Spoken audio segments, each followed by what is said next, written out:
Watch this video. I'm about to be extremely vulnerable because this might help someone. I've never been this vulnerable online in like ever, okay? I believe you are as sick as your secrets, and saying things out loud helps free you. So, my parents were married and then they had me. I guess their marriage was difficult, so they later got divorced. I don't know why, I don't know the details. All I know is that they separated. So I used to be with my mother 1 week, and then I'll go be with my father the next week. Okay? So back and forth. 1 week, my dad never showed up to come and pick me up. I sat by the door, literally waiting and waiting. He never showed up. The following week, I did the same thing. I did this for months, okay? He never came.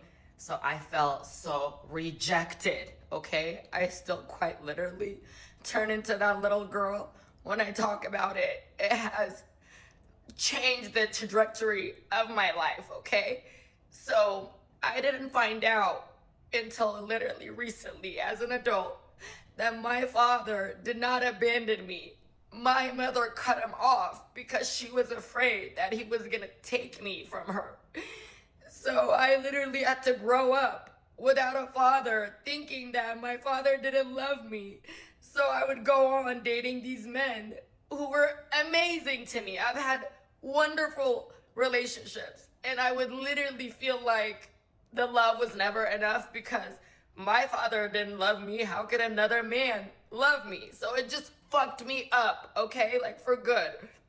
So this is why I chose the man that I chose to have a baby with. Like everything truly makes sense. And my grandmother tells me this, and I was angry at my mom. Angry, okay? Because how dare you be that stuff fucking selfish and not think of me? You don't think I wanted to have my father? I've forgiven her now, I've made peace with it. But that's why I feel so strongly about cutting parents or cutting the other person off. You don't get to fucking do that. You don't, okay? Because like I said, it scarred me. And now my father is dead, and it haunts me for the rest of my life.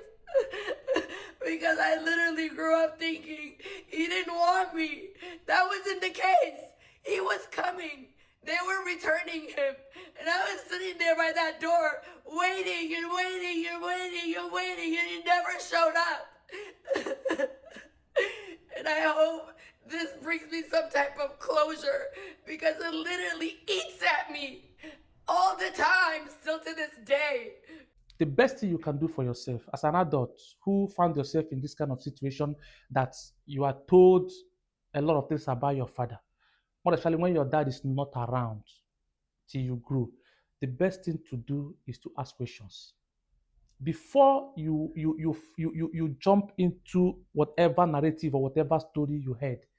Ask questions. I know of so many people who had to hear anything about dad, and when I asked them, did you hear from your dad, they said no, but they saw their mom suffering and all that. Their reasons might be genuine, but it's better you ask questions. There are more things you will know that might change your view towards your dad.